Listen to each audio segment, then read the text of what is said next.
ಹೇಳಿದಾಗೆ ಸಿಎಂ ಸಿದ್ದರಾಮಯ್ಯನವರ ವಿರುದ್ಧವಾಗಿ ಎಫ್ಐಆರ್ ದಾಖಲಾಗಿ ಆಗಿದೆ. ಎಫ್ಐಆರ್ಗೆ ಕಾರಣವಾದ ಪ್ರಕರಣದ ಎಕ್ಸ್ಕ್ಲೂಸಿವ್ ಮಾಹಿತಿ ಇಲ್ಲಿದೆ. ಜಮೀನು ವಶದಿಂದ ಹಿಡಿದು ಇಲ್ಲಿವರೆಗೆ ಏನೇನಾಗಿದೆ, ಟಿವಿ9 ನಲ್ಲಿ ಮುಡಾ ಪ್ರಕರಣದ ಎಕ್ಸ್ಕ್ಲೂಸಿವ್ ಮಾಹಿತಿ ನಿಮ್ಮ ಮುಂದೆ ಇದೆ. ಅಂದ್ರೆ 1996ರಲ್ಲಿ ಶುರುವಾಗುತ್ತೆ ಇದು.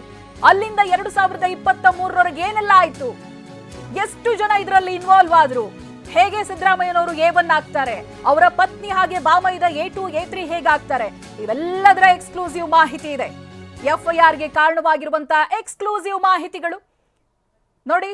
ಕೆಸರೆ ಗ್ರಾಮದ ಸರ್ವೆ ನಂಬರ್ 462ರಲ್ಲಿ 3.16 ಎಕರೆ ಜಮೀನಿರುತ್ತೆ.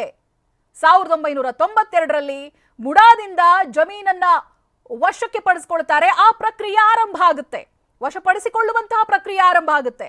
ಆಮೇಲೆ 97ರಲ್ಲಿ ಜಮೀನು ಸ್ವಾಧೀನ ಪಡಿಸ್ಕೊಳ್ತಾರೆ ಮುಡಾದವರು. ಜಮೀನು ಸ್ವಾಧೀನ ಎಷ್ಟರಲ್ಲಾಗುತ್ತೆ? 97ರಲ್ಲಿ. 98ರಲ್ಲಿ ಭೂ ಸ್ವಾಧೀನ ಪ್ರಕ್ರಿಯೆಯನ್ನ ಮುಡಾ ಕೈಬಿಡುತ್ತೆ.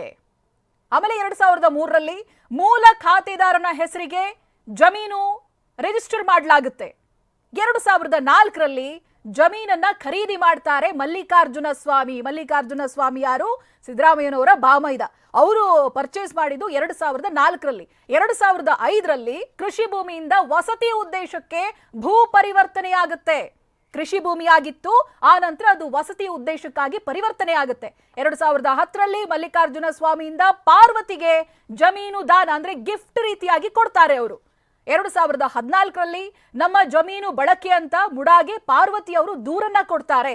ತನಗೆ ಬಂದಿರುವಂತ ಜಮೀನನ್ನ ಮುಡಾದವರು ಬಳಸ್ಕೊಂಡಿದ್ದಾರೆ ಅಂತ ದೂರನ್ನ ಕೊಡ್ತಾರೆ. 2014ರಲ್ಲಿ ಮೊದಲ ಬಾರಿಗೆ ಸಭೆಯಲ್ಲಿ ಈ ವಿಚಾರ ಪ್ರಸ್ತಾಪ ಆಗುತ್ತೆ, ಮಂಡನೆ ಆಗುತ್ತೆ. 2017ರಲ್ಲಿ ಜಮೀನು ವಿಚಾರವಾಗಿ ತನಿಖೆಗೆ ಮುಡಾ ಆದೇಶ ಮಾಡುತ್ತೆ. ದೂರು ಕೊಟ್ಟ ನಂತರದಲ್ಲಿ 2017ರಲ್ಲಿ ತನಿಖೆಯನ್ನ ನಡೆಸಿ ಪರಿಹಾರದ ಭೂಮಿಯನ್ನ ನೀಡೋದಕ್ಕೆ ನಿರ್ಧಾರ ಮಾಡಲಾಗುತ್ತೆ. ಆನಂತರ 2018ರಲ್ಲಿ ಏನ್ ಬೆಳವಣಿಗೆ ಆಗುತ್ತೆ ಅಂದ್ರೆ ಪರಿಹಾರದ ಪ್ರಕ್ರಿಯೆ ಆರಂಭ ಆಗುತ್ತೆ. ಅದರ ಜೊತೆಗೆ ಅದೇ ವರ್ಷದಲ್ಲಿ ಆ ಪ್ರಕ್ರಿಯೆ ಪೂರ್ಣ ಕೂಡ ಆಗುತ್ತೆ. ಇನ್ನು 2020ರಲ್ಲಿ ವಿಜಯನಗರದ 3ನೇ ಹಂತದಲ್ಲಿ ಬದಲಿ ನಿವೇಶನವನ್ನ ನೀಡೋದಕ್ಕೆ ತೀರ್ಮಾನ ಮಾಡಲಾಗುತ್ತೆ. ಇದು 2020ರಲ್ಲಿ. ಆ ನಂತರದ ವರ್ಷದಲ್ಲಿ ಪಾರ್ವತಿ ಅವರಿಗೆ 14 ಬದಲಿ ನಿವೇಶನವನ್ನ ಹಂಚಿಕೆ ಮಾಡಿ ಹಕ್ಕು ಪತ್ರವನ್ನ ಕೊಡ್ತಾರೆ. ಇದು ಇಲ್ಲಿಯವರೆಗಿನ ಬೆಳವಣಿಗೆ ಮುಡಾ ಹಗರಣಕ್ಕೆ ಸಂಬಂಧಪಟ್ಟ ಹಾಗೆ.